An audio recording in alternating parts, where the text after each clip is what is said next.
कबीर साहब का शब्द है।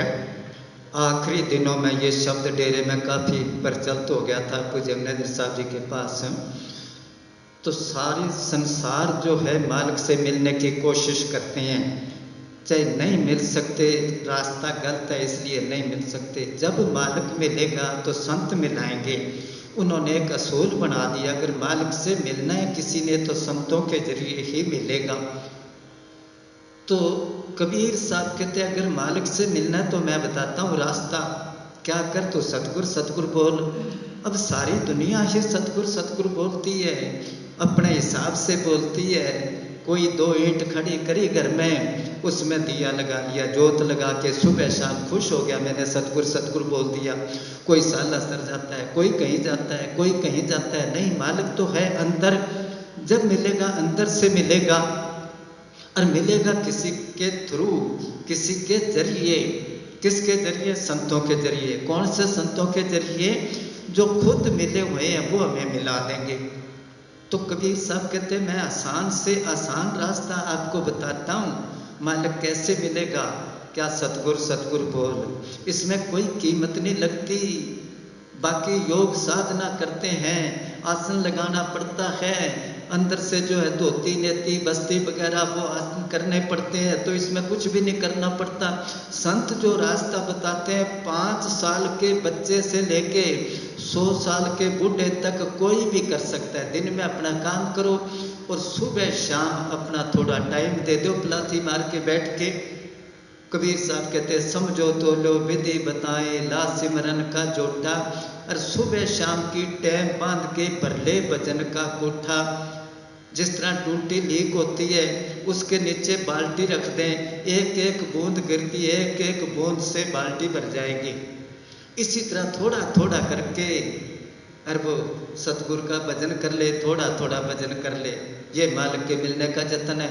सतगुरु सतगुरु बोल, तेरा क्या लागे है मोल। इसमें कोई कीमत नहीं लगती।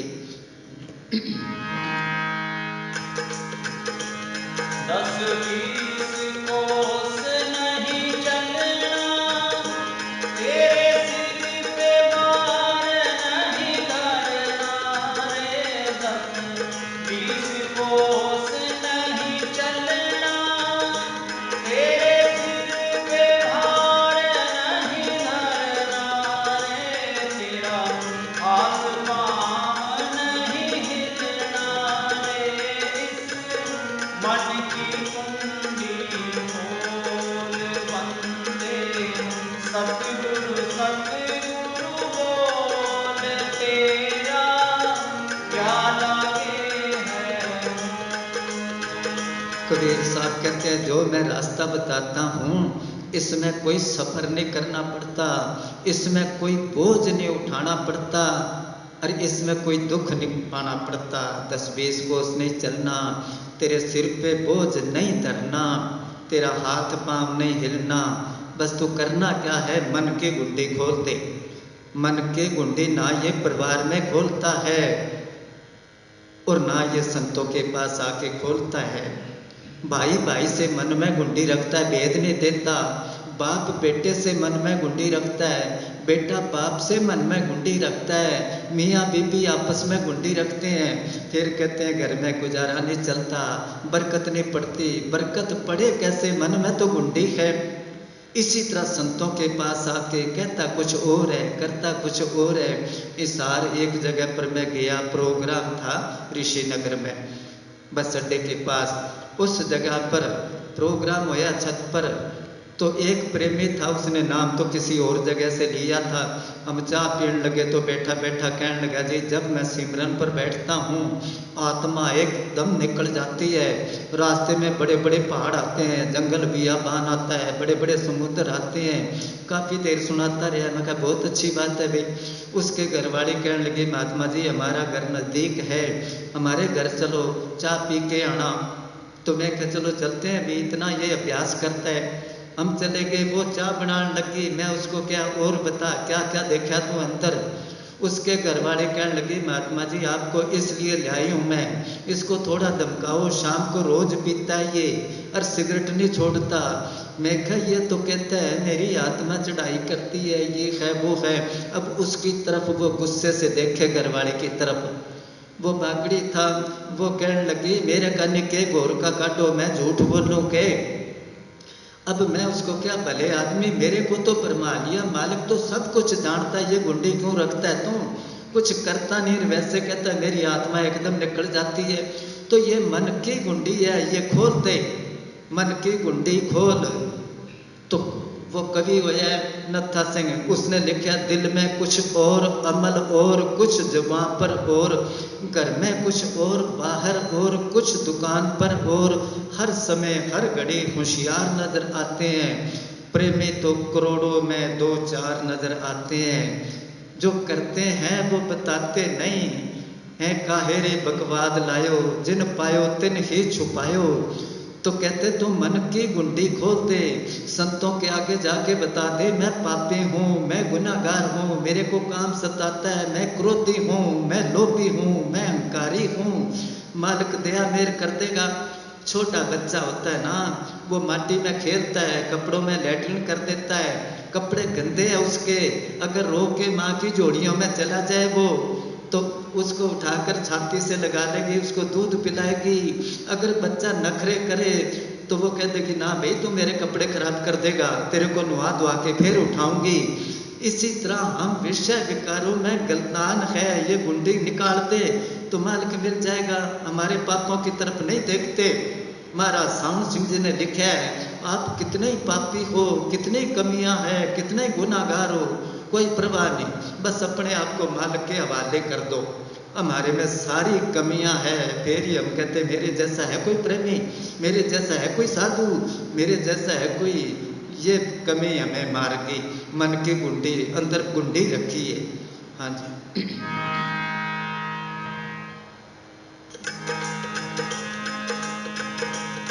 ये मन मोरंगी घोड़ा, घोड़े संग पांच बछेरा रे। मन मोरंगी घोड़ा, घोड़े संग पांच बछेरा, ये पांचों मिले लुटेरा, इन की बाह मरोड़। ये पांचों मिले लुटेरा रे, तू इनकी बाह मरोड़। सबके अंदर बैठा ये मन, सबके अंदर बैठा है मन बोरंगी घोड़ा। बोरंगी क्या, मिनट मिनट पर रंग बदलता है ये, इसलिए बोरंगी क्या, बोरंगी एक रंग नहीं इसकी, एक शक्ल नहीं इसकी।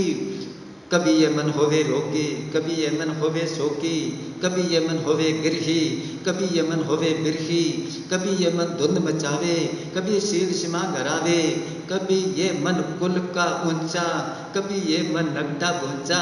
इस तरह मिनट मिनट पर कभी कहता मैं तो गृहस्थियाँ के भजन सिमरन कर सका, एक मिनट में कह देगा जितने संत हुए सारे गृहस्थी हुए हैं, अपने आप ही कह देगा मैं तो सबके चरणों की धूल हूँ, मिनट में कह देगा मैं किसी से कम हूँ। मन बोरंगी घोड़ा, घोड़े संग पांच बछेरा, पांच बछेरा। गुरु अर्जन साहब का शब्द है, पूज्य अवनेश साहब जी बहुत बुलाया करते ये शब्द, जिन मिल मारे पंच शूरवीर, ऐसो कौन बली रे, बली बलवान तकड़ा बहादुर ऐसा कौन है जिसने इन पांचों को बस में कर लिया। घोड़े संग पांच बछेरा, तो इनकी बाग मरोड़, बाग कह लो लगाम कह लो, हाथ में होए तभी मोड़ेगा ना, बगैर लगाम का मन रूपी घोड़ा खींचे फिरता है। ये मन सबको, बड़े बड़े ऋषि मुनियों के नाक रगड़ा दिए इसने, इसके आगे आके सारे फेल है, बाकी सब बातों में पास है। जब मन वाली बात आती है तो सारे ही फेल हो जाते हैं। इसको अगर काबू करा है तो संतों ने कराया है। पूज्य अवनेश साहब जी क्या करते थे, जब वो ताकत सचखंड से नामी देश से आती है संसार में, तो ब्रह्मलोक से मन इनके साथ मिल जाता है धोखा देने के लिए, मगर वो तो वाकफ होते हैं, मिनट मिनट पर इसकी चौकीदारी करते हैं। पूज्य अवनेश साहब ये सुनाया करते, इब्राहिम बादशाह जब कबीर साहब ने भक्ति में भरपूर कर दिया तो वो अपना किसी जगह सत्संग करने के लिए जा रहे थे। बहुत संगत ज़्यादा थी उनके साथ, पैदल जा रहे थे, उन दिनों में साधन कम होते थे। तो मन कहने लगा देख मेरी कितनी इज्जत है, कितनी पब्लिक है मेरे साथ। वो फकीर समझ गया अभी मन अपनी चाल चलता है। वो कहने लगा कोई बात नहीं, तेरी इज्जत करवाता हूँ मैं। संगत को क्या आप आस्ता आस्ता आना, और खुद वहाँ से दौड़ना शुरू कर दिया। जिस जगह पर सत्संग था वहाँ दौड़े गए, जल्दी पहुँच गए। आगे संगत खड़ी थी स्वागत के लिए, क्योंकि पहली दफ़ा वहाँ जा रहे थे संत।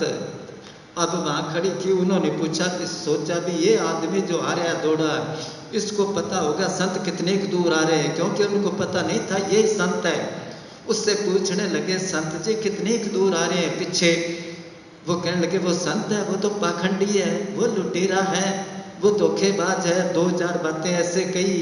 संगत उसको मारने लगी, तो हमारे संतों की बुराई करता है, चुगली करता है, खूब मारी उसको। काफी मार पड़ी तो संत कहने लगे मन को, इतने इज्जत से काम चला ले, का के और कराऊं तेरी इज्जत।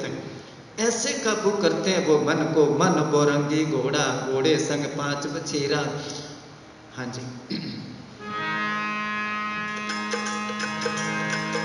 ये माया है जग ठगनी, ये बड़ों बड़ों संग लगनी। ये माया है जग ठगनी, ये बड़ों बड़ों संग लगनी।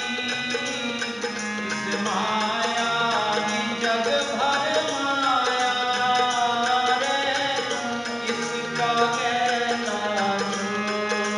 माया है जुग ठगने।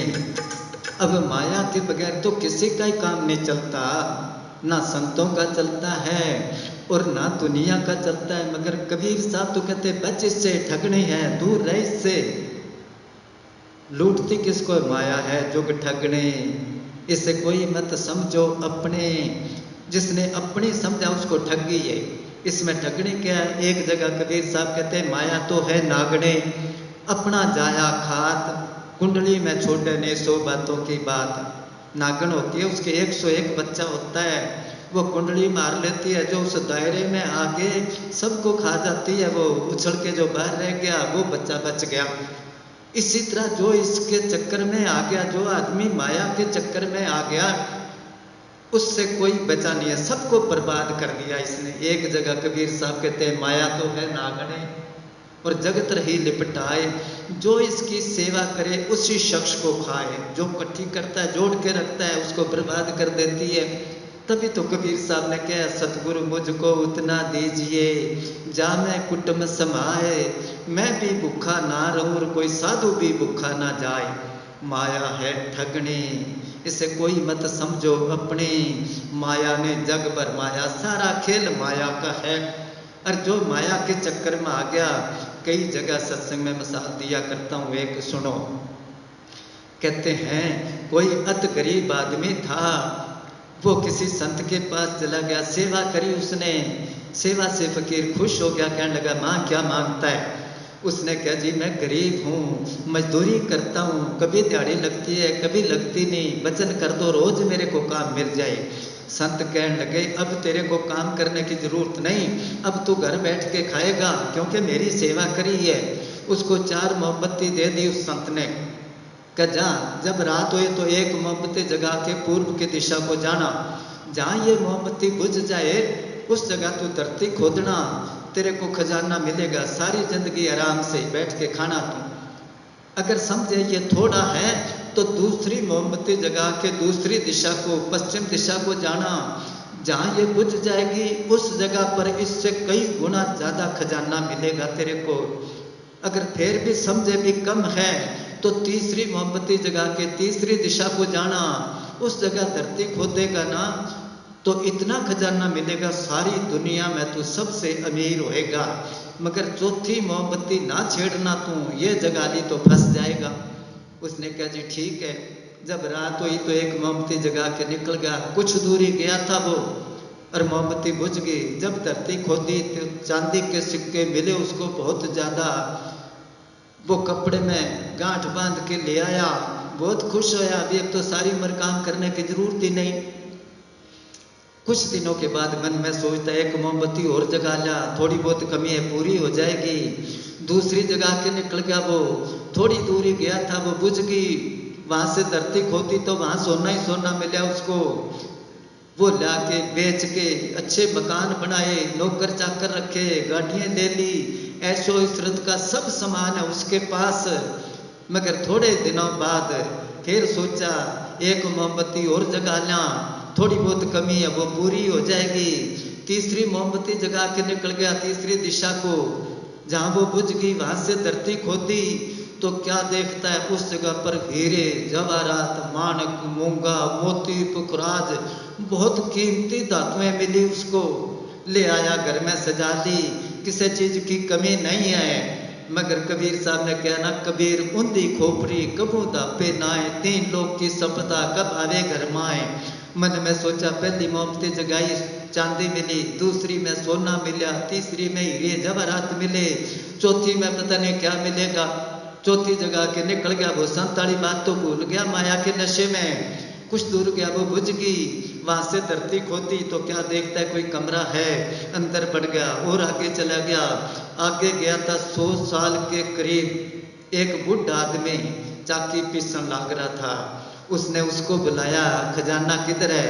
उसने इशारे से क्या इधर आ मदद करा, तू मैं थक गया। उसने क्या मदद कराऊंगा तभी तो खजाना बताएगा। जब चाकी के हत्थे के साथ उसने हाथ लगाया तो उसका हाथ उसके साथ चिप गया। पहले उस बुड्ढे का चिपया था वो खड़ा हो गया, कहने लगा आज से 50 साल पहले उस संत ने मेरे को भी 4 मोमबत्ती दी थी, उसने रोका था चौथी ना जगाना, लालच बस होके चौथी जगाई तो 50 साल से बैठा चाकी पीस रहा हूं यहाँ, अब तू पीस मेरा तो खेड़ा छूट गया। इस तरह ये फंसता है। हाँ जी।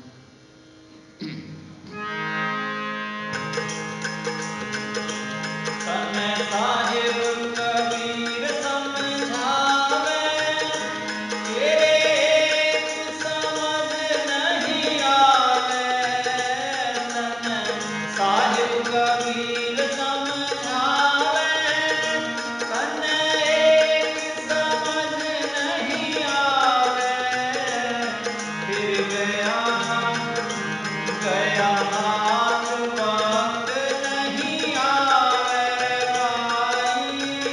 साहिब कबीर समझावे, क्यों समझाते हैं? सवाल पैदा है हमारे को, क्यों समझाते हैं, क्यों मत्था मारते हैं? हम सुनते नहीं फिर भी समझाते हैं, है ना। पूज्य फकीर साहब जी सेहत उनकी ठीक नहीं रहती फिर भी आके बैठते हैं, रात को वहाँ बैठते हैं, पैसे बांटते हैं भी शायद मेरी बात किसी के कान में पड़ जाए, हम गौर ही नहीं करते। तो कबीर साहब क्यों समझाते हैं? उनको तरस आता है जीवों पर। कबीर साहब कहते चलती चाकी देख कर दिया कबीरा रोए, दो पाटन के बीच में साबत बचाना कोई। वो काल जो है वो जीवों को पीस रहा है, खा रहा है। वो पलटू साहब ने क्या, पलटू में रोवन लगा चलता कोल्लू देख, तीन लोग पीड़ा गया बिना विचार विवेक। कबीर साहब समझावे पर एक समझ ना आवे हैं, फिर आखिर को पछताना पड़ेगा जब उम्र खत्म होगी। अच्छे दिन पाचे गए गुर से किया ना हेत, फिर पछताए क्या बने जब चिड़िया चुग गई खेत। इसलिए कबीर साहब कहते हैं तो सतगुर सतगुर बोल, तेरा क्या लागे है मोल।